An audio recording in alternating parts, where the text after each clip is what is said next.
Seguimos con el mensaje de Pedro todavía, y seguiremos, todavía estamos en el primer capítulo, pero estamos aprendiendo bastante en primera de Pedro, en el libro de Pedro, y nos está dando la definición, en palabras resumidas. Primera de Pedro nos está dando la definición de lo que realmente es una persona redimida. Nos está enseñando el carácter de una persona redimida, o los caracteres de una persona redimida. Si lo vemos desde el principio, versículo número 1, hasta donde hemos llegado al 16, es una descripción de la vida de una persona que es creyente. Y gracias a Pedro que nos llama la atención y nos está enseñando a nosotros lo que realmente es, o lo que realmente representa ser un hijo de Dios. Entonces hoy, iglesia, vamos a entrar a nuestro tema. Nuestro tema de hoy es ser santos porque yo soy santo. Facilito. Hay que repetirlo, iglesia. Ser santos porque yo soy santo. Exactamente. Y no hay otro pero. ¿Por qué? Porque Dios lo dice. Él dice que seamos santos. Y en 1 Pedro 17 al 19, el apóstol Pedro está exhortando a cada creyente a vivir en temor. Es lo que está hablando ahorita. Nos está exhortando que tú y yo vivamos en temor y en reverencia. Temor y reverencia ante Dios, ante un Dios santo estamos llamados a ser. Recordando que han sido comprados por la sangre preciosa de Cristo. Y eso es más que suficiente para vivir una vida santa del Señor. Y estos pasajes enfatizan la importancia de la santidad en la vida del creyente, que debe reflejar el carácter de Dios. Estamos llamados a reflejar el carácter de Dios. ¿Por qué, iglesia? Porque somos redimidos. ¿Sí? Y en estos versículos vamos a estudiar qué hay para nosotros, y vamos a entender y ver en estos versículos que hay una gran revelación para cada creyente en esta mañana.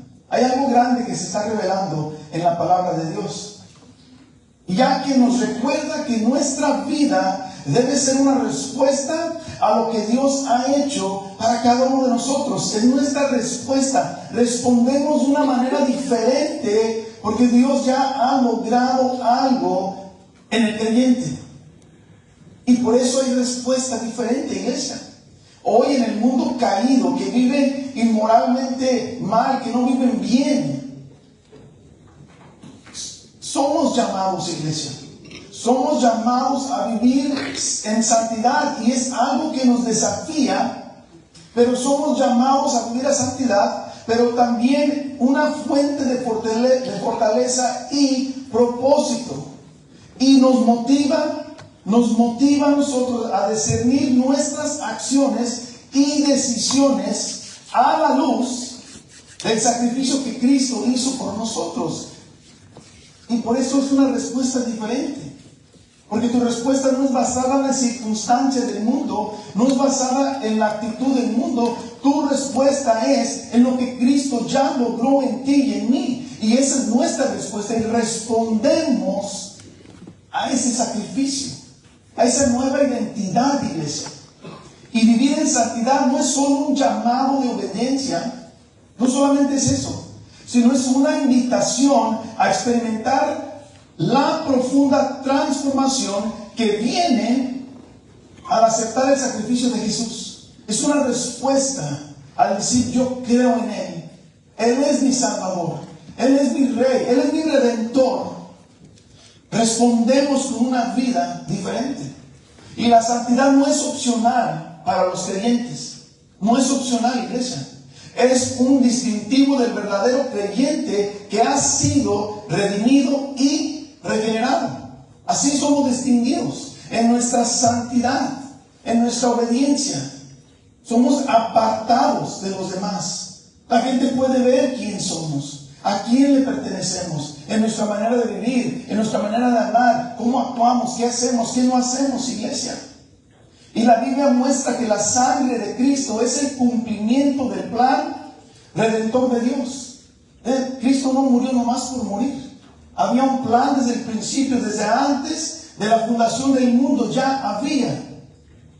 Y la referencia en los versículos que dice la sangre preciosa como la de un cordero, en este pasaje no solo recuerda el sacrificio del Antiguo Testamento, sino que también nos está apuntando a la obra redentora de Jesús, el verdadero Cordero de Dios que nos purifica y nos llama a vivir en santidad. Ese es el verdadero Cordero en el Nuevo Testamento. En el Antiguo nos estaba apuntando a una realidad que venía y que ya se ha logrado. Vivir en santidad es una respuesta a nuestra redención en Cristo, iglesia. Un llamado a reflejar su gloria en este mundo caído, en este mundo necesitado. Tú y yo tenemos que ser la esfera, la luz, la sal, la diferencia, iglesia. No nos mezclamos con el mundo, no hacemos lo que ellos hacen, iglesia, porque somos redimidos, somos santificados, somos cambiados. Hay un nuevo ADN en ti y en mí. Dios ya ha removido la simiente vieja y ha depositado una simiente nueva en ti y en mí, cual nos lleva a responder y actuar de una manera distinta al mundo. Y estamos listos para leer 1 Pedro 1, 17, 19, que esos van a ser nuestros versículos de predicación de hoy en esta mañana. 1 Pedro 1, 17 al 19. Y la palabra del Señor dice: y si invocan como Padre aquel que imparcialmente juzga según la obra de cada uno, condúzcanse con temor durante el tiempo de su peregrinación.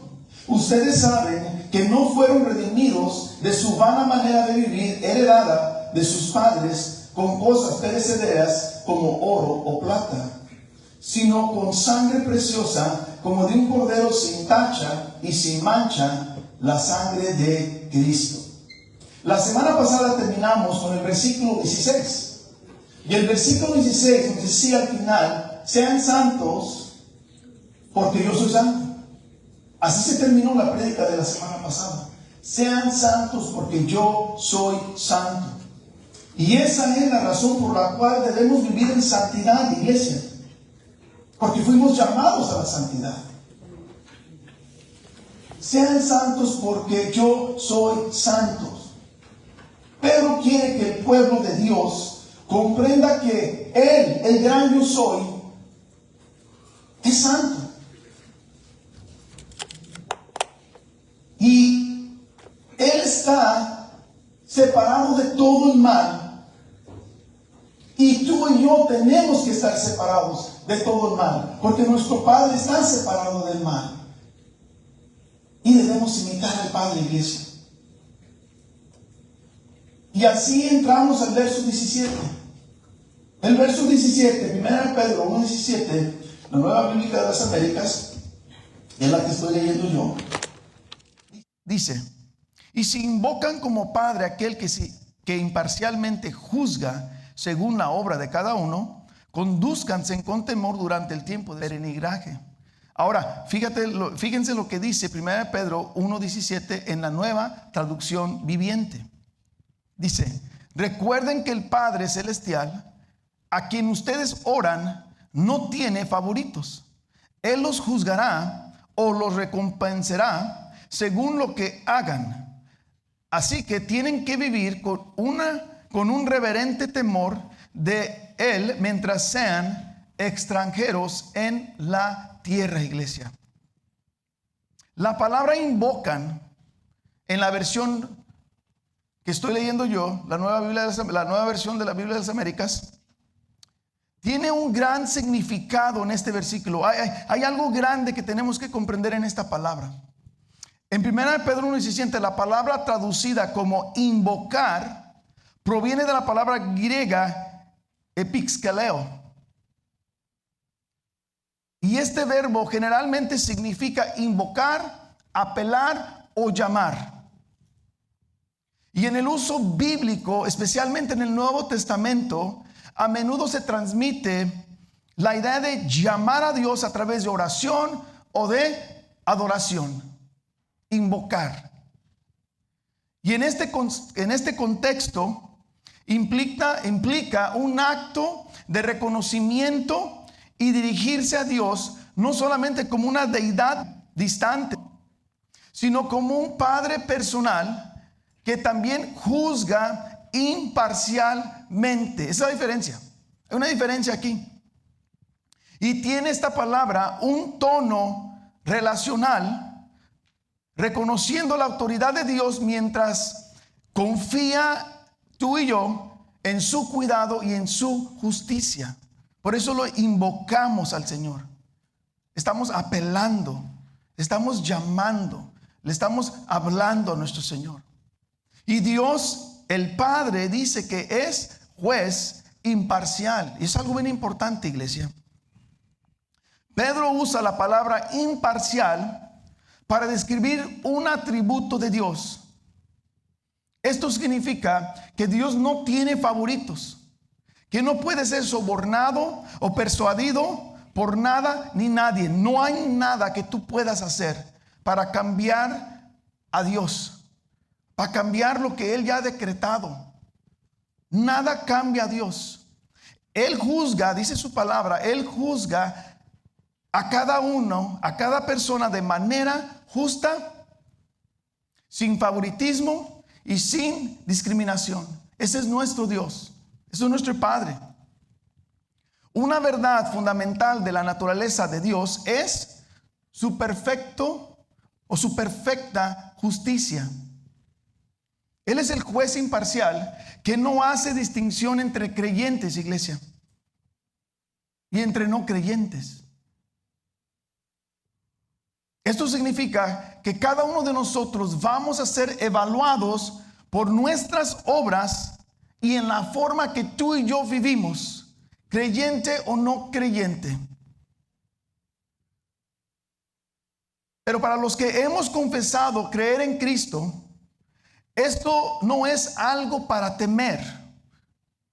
No, iglesia, sino es un llamado a la santidad, lo que Pedro quiere que entiendamos.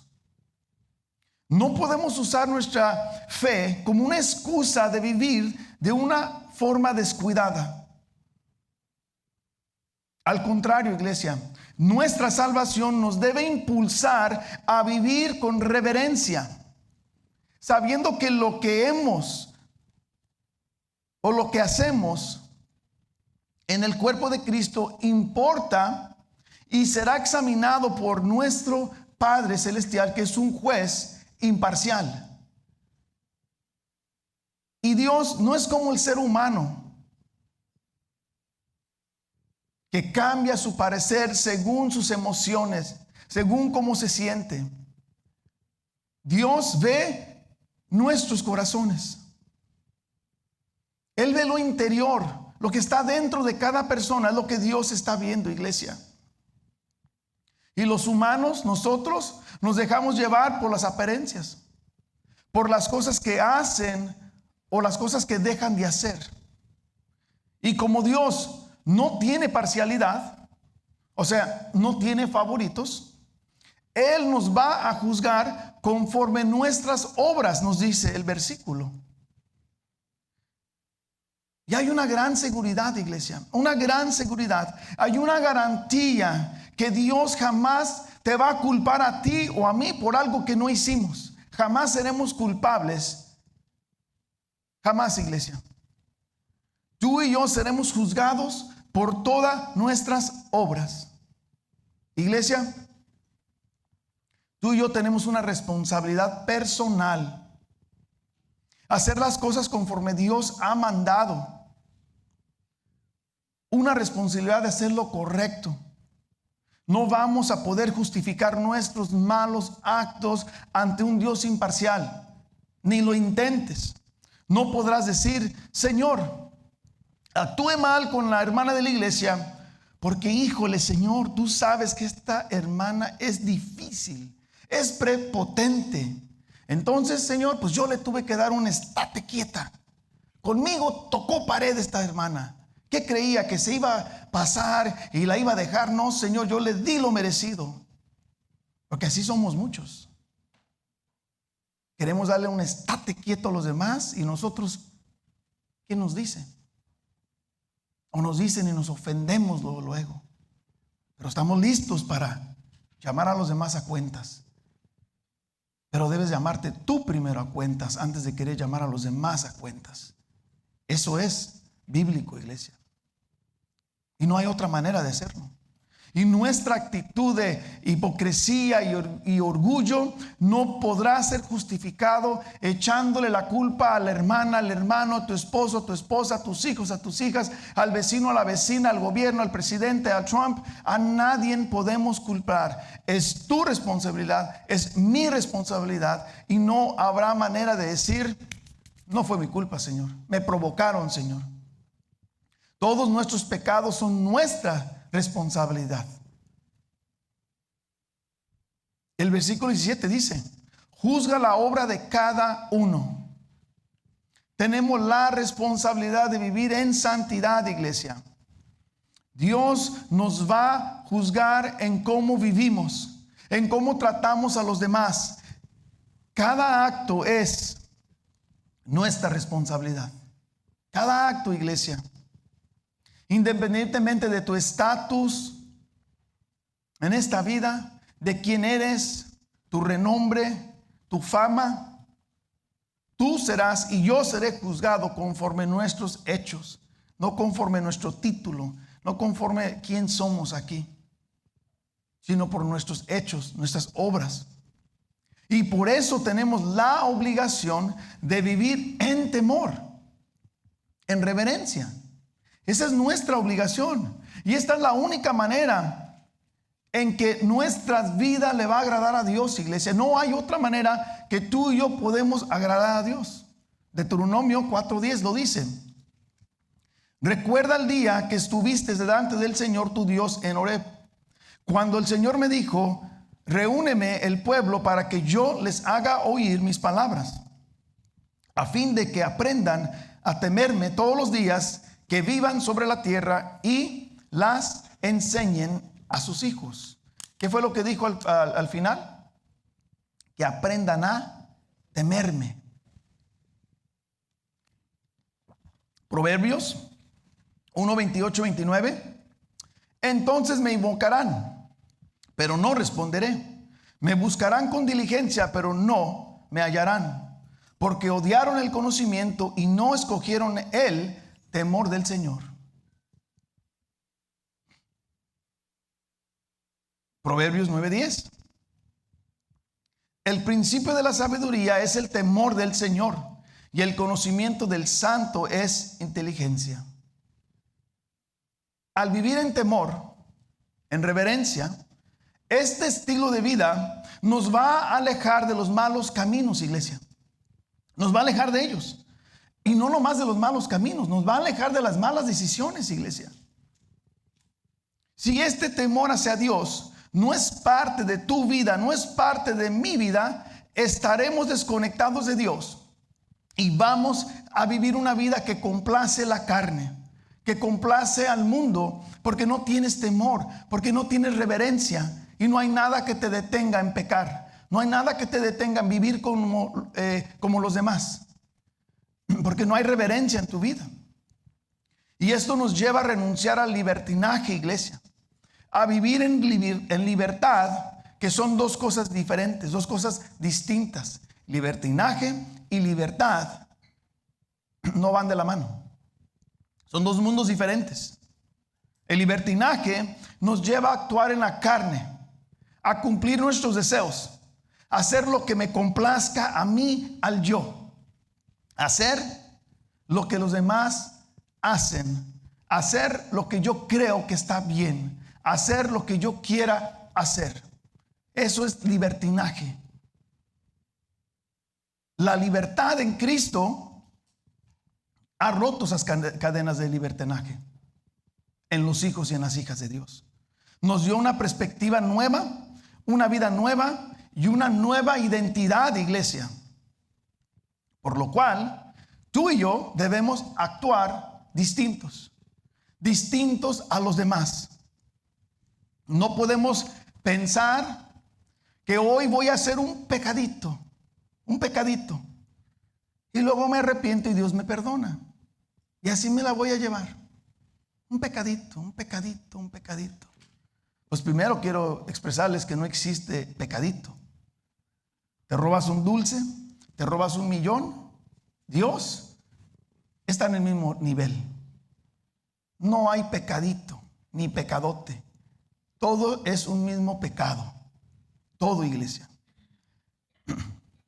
Y esto es totalmente lo opuesto. Como Dios es imparcial, iglesia, Él me va a juzgar conforme mis hechos, conforme tus hechos. Y nuestro Padre terrenal puede llegar a ser engañado con lágrimas de cocodrilo, con llanto, con palabras, diciéndole a tu padre: te lo prometo que ya no lo voy a hacer. Sí, perdóname, mañana ya. Y llega el mañana y sigues igual. Pero a tu padre terrenal lo convences, porque hay un drama. Estás llorando, estás triste, sí, la regué, ya no lo vuelvo a hacer. Pero realmente no hay un arrepentimiento en nuestro interior. Pero Dios conoce el corazón, ve nuestro interior, y no podremos engañar a Dios.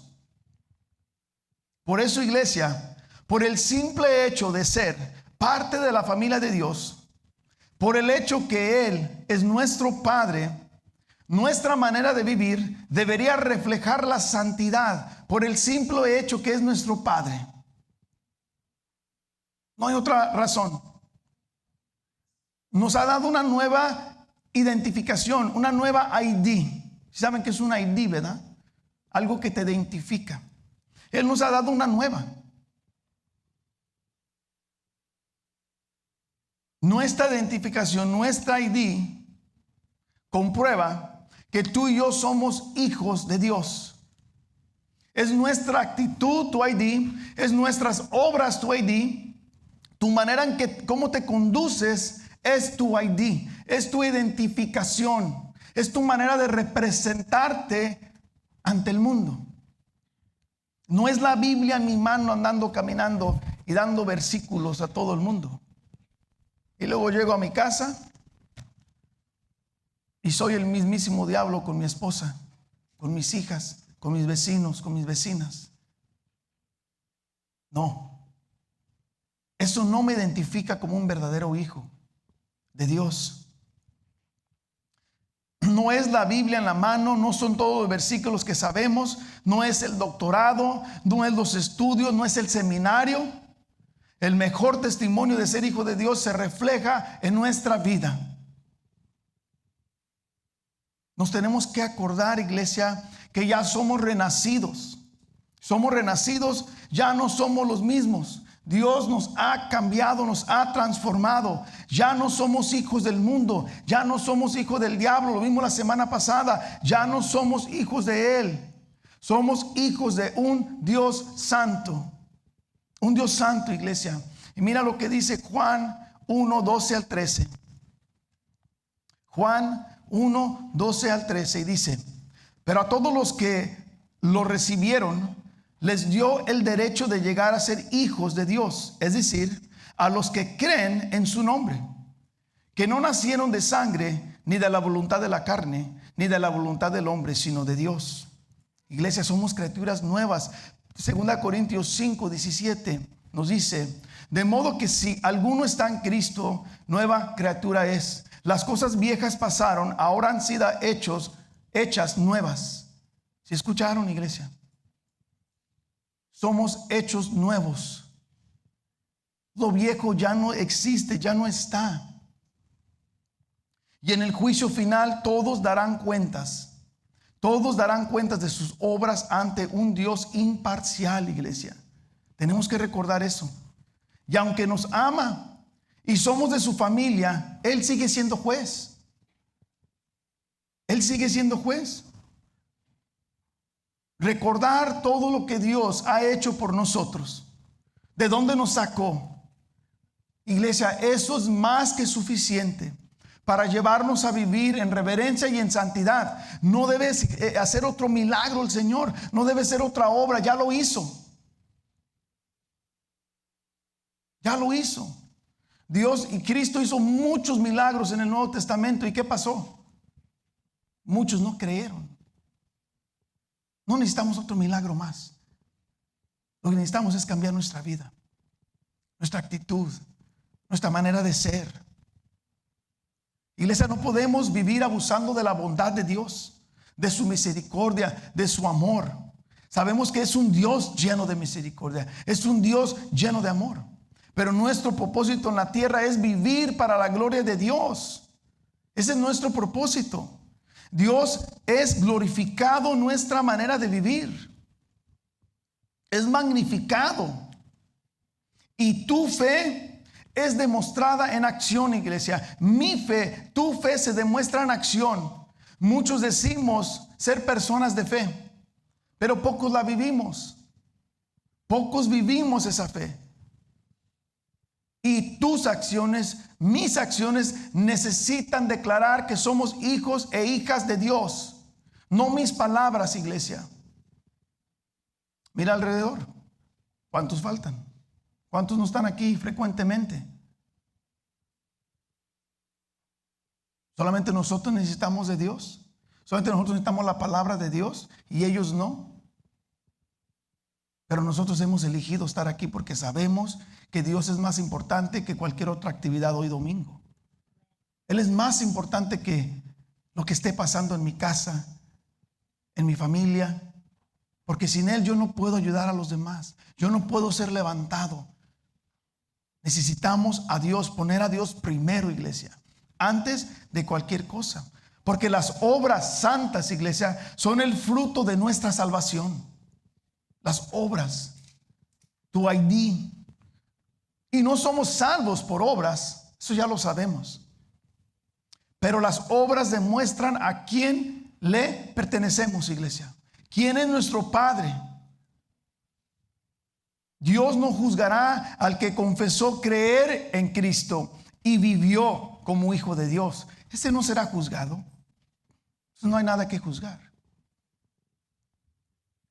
Pero sí será juzgado tanto el que confesó creer en Cristo y no lo vivió, como el que también no lo confesó. Ellos dos, al igual, serán juzgados. Porque este solamente confesó, pero no lo vivió. Y este no lo confesó y no lo vivió. Los dos están en el mismo camino. Uno cree que es salvo porque confesó y no lo vivió. Y eso no es la manera de ser salvo. Y seremos juzgados, iglesia. Y tenemos que recordar que la salvación no nos remueve la responsabilidad de vivir en santidad. Salvos para siempre, sí. Pero hay una responsabilidad, iglesia. No perdemos la salvación, pero tú te das cuenta si eres salvo o si son salvos en su manera de vivir, en sus frutos, iglesia. No es de que, pues fue salvo una semana, pero ya no lo fue. No, es que nunca fue y por eso sigue viviendo así. Cree que es salvo, pero no lo es. La salvación nos da una nueva identidad, iglesia. Pero somos responsables. Somos responsables de vivir en santidad. Y al contrario, la salvación nos lleva a un nivel de reverencia, queriendo agradar a Dios en nuestro diario vivir, iglesia. Por eso Filipenses 2:12 dice: así que, amados míos, tal como siempre han obedecido, no solo en mi presencia, sino ahora mucho más en la ausencia, ocúpense en su salvación con temor y temblor. Ocúpense de su salvación con temor y temblor. Nuestra responsabilidad de vivir, iglesia. De eso está hablando. Así que no creas que porque solamente profesaste un día creer en Jesús, que ya tienes la libertad de vivir como quieras. Al contrario, La salvación nos lleva a vivir diferente. Esa declaración, ese creer, te cambia la vida, iglesia. Vivimos para la gloria, vivimos para la honra de Dios. Porque el que de veras cree en Jesús, entregó su vida a Él, se arrepintió y vive en reverencia. Eso es lo que es creer en Cristo. Y mientras que vivimos como peregrinos en un lugar pasajero, en un lugar temporal, nos debemos comportar conforme a nuestra nueva identidad, iglesia.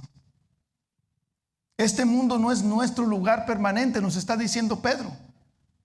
Todos los valores de este mundo, todos los deseos de este mundo, todas las prioridades de este mundo no son de los creyentes. Por eso está media vacía la iglesia, porque ellos tienen otras prioridades. Y nuestra prioridad es Cristo. Es glorificarlo.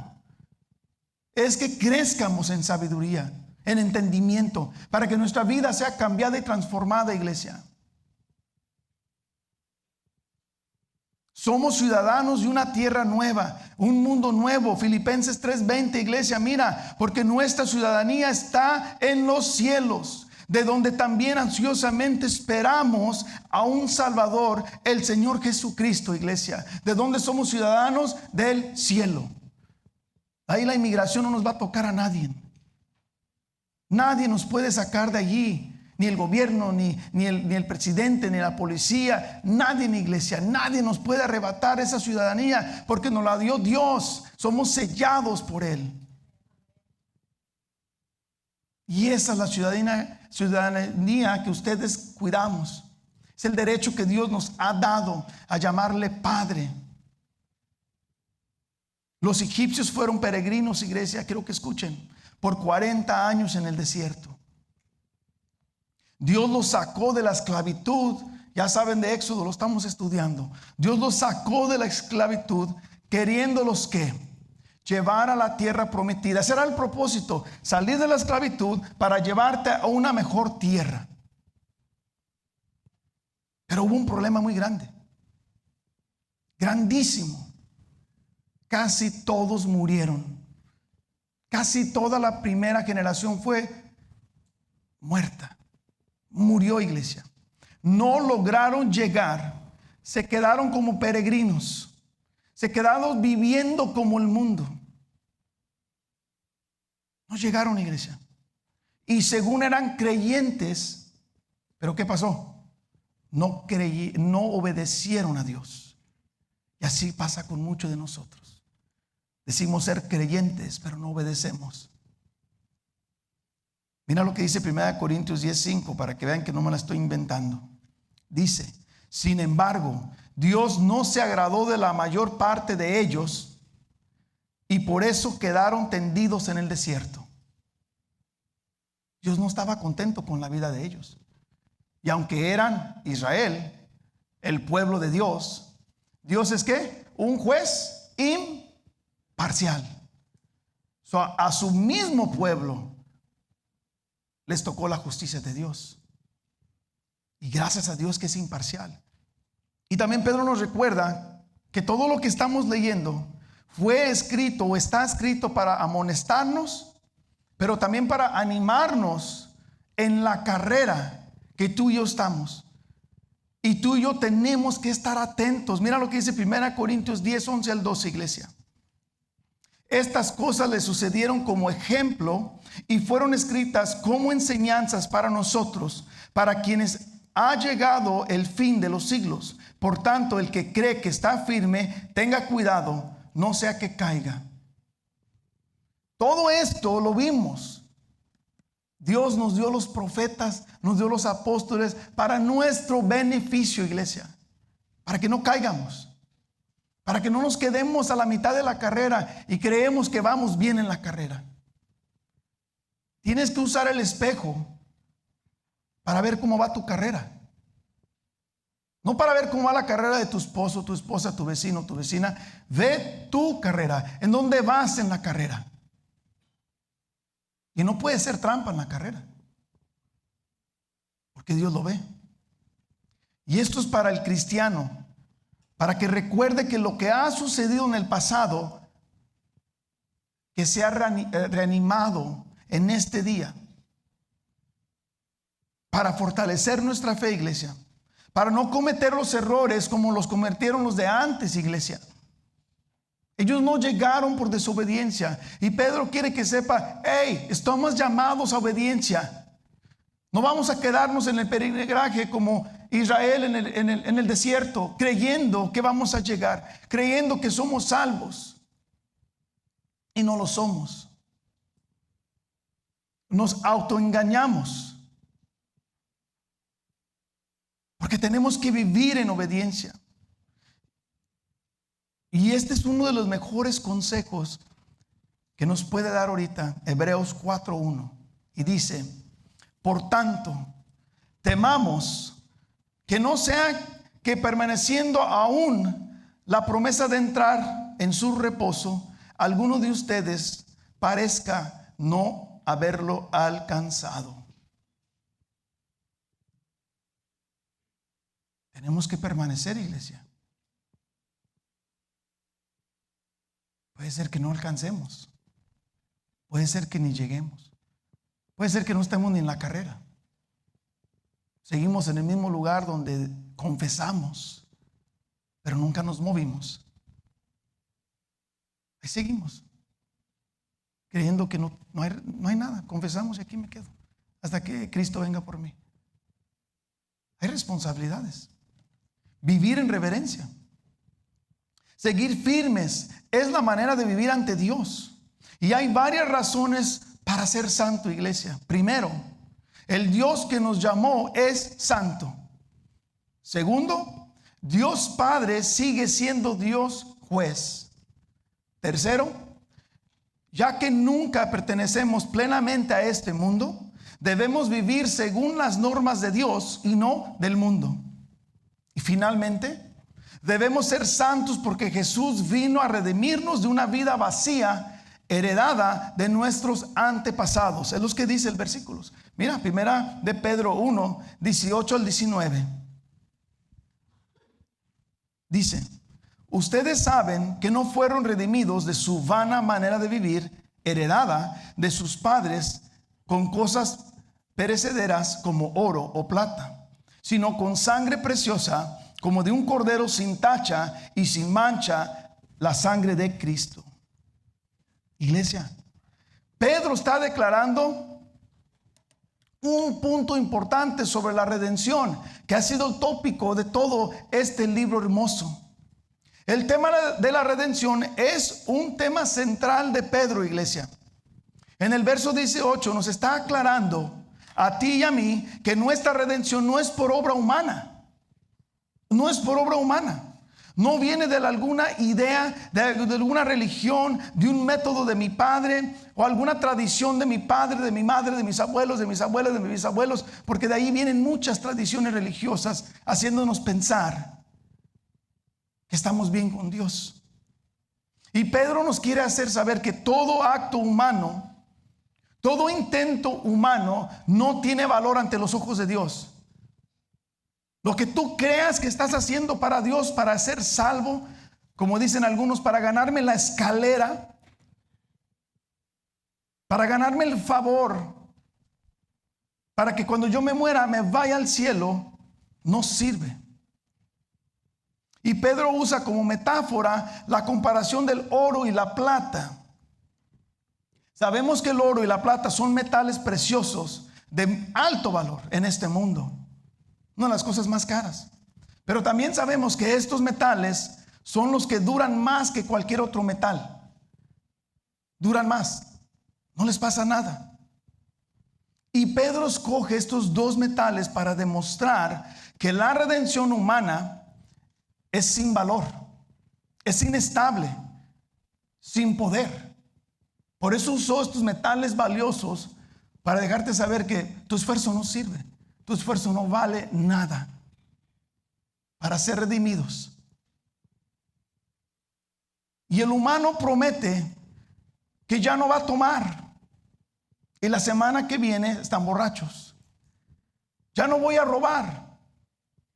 Y la semana que viene están robando. Ya me voy a comportar mejor y al siguiente día me estoy comportando mal. Voy a ser mejor persona y nunca cambio, porque son promesas humanas, esfuerzo humano. Y nunca vamos a cambiar. Nunca, iglesia. Puedes venir 20 años aquí. Puedes saber más Biblia que yo, mejor memoria que yo, mejor doctrina que yo, mejor teología que yo. Pero si no la vives, de nada te sirve, de nada me sirve a mí. Y los hijos que son redimidos practican la palabra de Dios, la ponen en práctica. Porque todo es en vano, iglesia. Sin Dios, sin su ayuda jamás podremos ser cambiados. Intentamos hacer buenas obras para ganar el favor de Dios y para irnos al cielo. Pero Pedro quiere que entiendamos que todo acto y esfuerzo humano para intentar redimirte tú mismo no tiene poder. Nuestra vida esa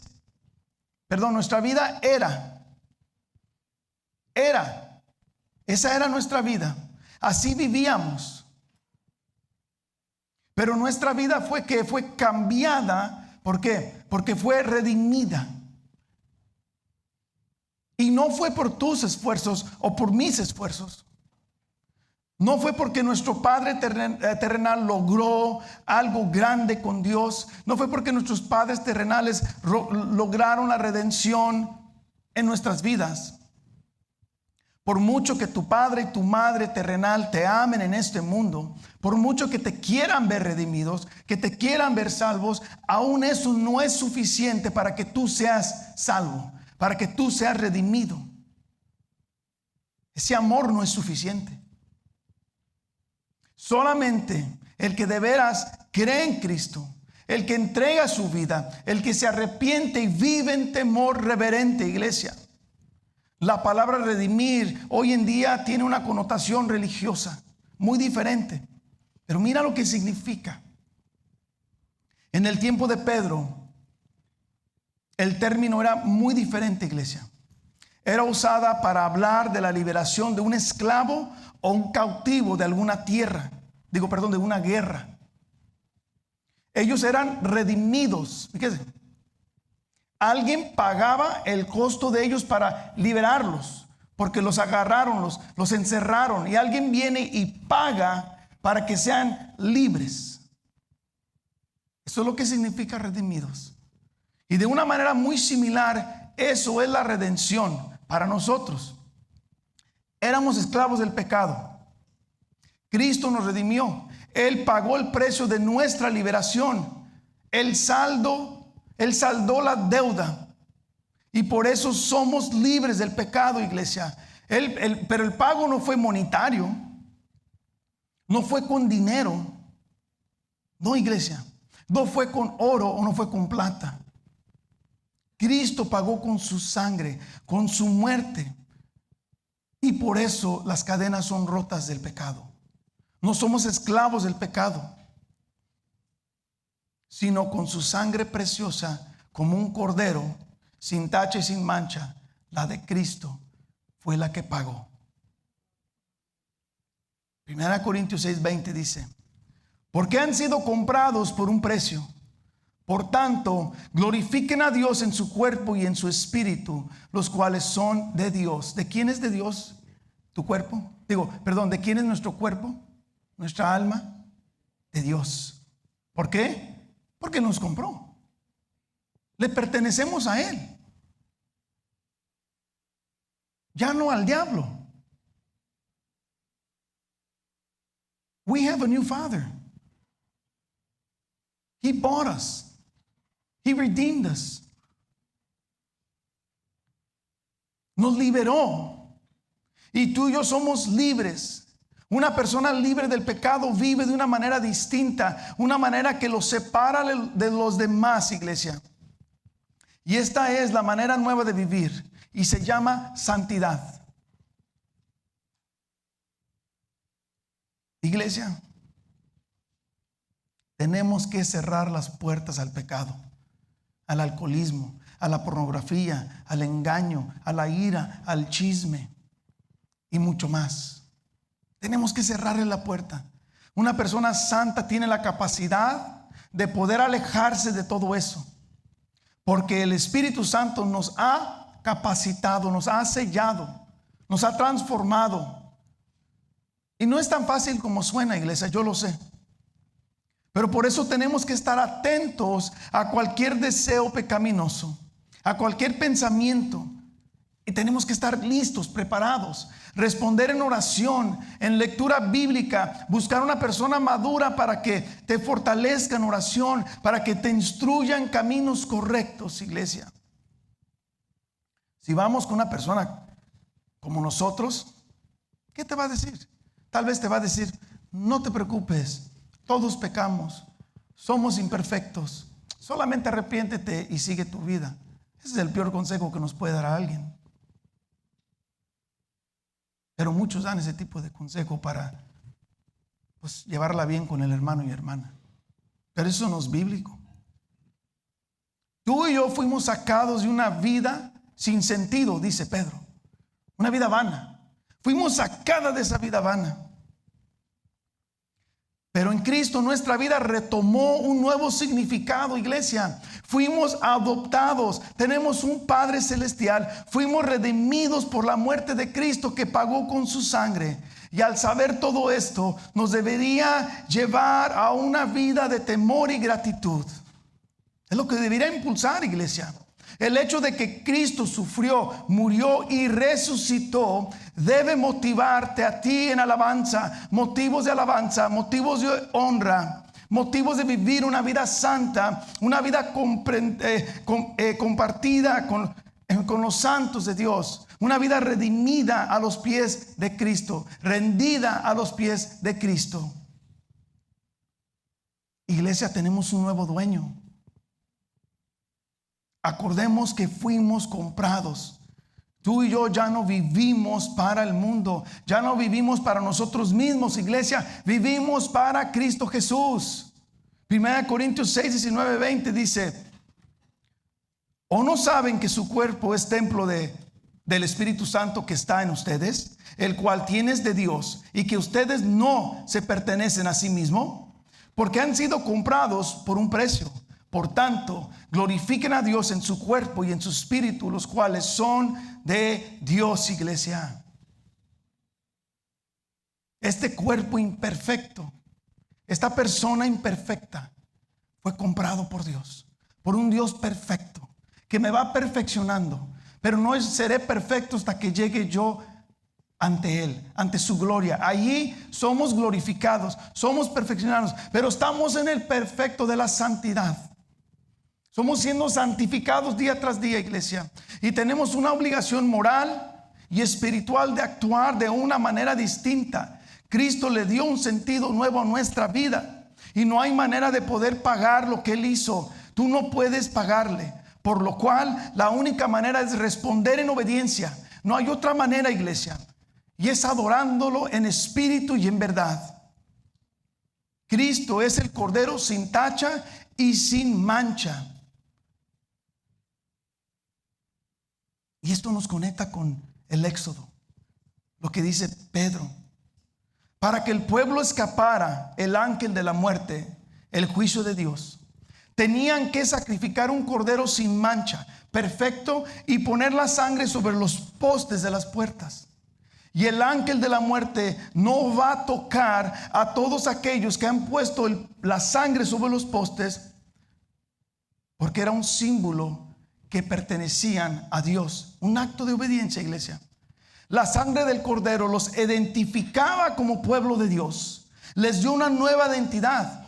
Y cuando el ángel mató a los primogénitos de las casas que no tenían la sangre, el pueblo de Dios fue liberado, iglesia, en ese acto. ¿Libres de qué? Libres de la esclavitud, por un acto de obediencia. Ellos fueron libres de años de esclavitud y de opresión. Y Cristo con su sangre nos roció para limpiar nuestras conciencias, iglesia, para producir un cambio en nuestras vidas. Hebreos 9:14 dice: cuanto más la sangre de Cristo, quien por el Espíritu eterno, él mismo se ofreció sin mancha a Dios, purificará nuestra conciencia de obras muertas para servir al Dios vivo. Nuestra mente es cambiada, nuestra mente es transformada, todo nuestro ser es cambiado para vivir para Cristo. No para el mundo, no para Oscar, no para mi carne, no para mis deseos, no para mis planes. Para Cristo, iglesia. El sacrificio de Cristo cumplió con dos propósitos. Número uno, liberación del pecado y el perdón del pecado. Número dos, el éxodo solamente fue liberación de la esclavitud. Es lo único que fueron libres, de la esclavitud, no del pecado. Solamente de la esclavitud. Y por eso la última Pascua es mejor que la antigua. Todo esto es por Cristo. Y todo esto se lo debemos a Cristo, no a nosotros. Vamos a orar.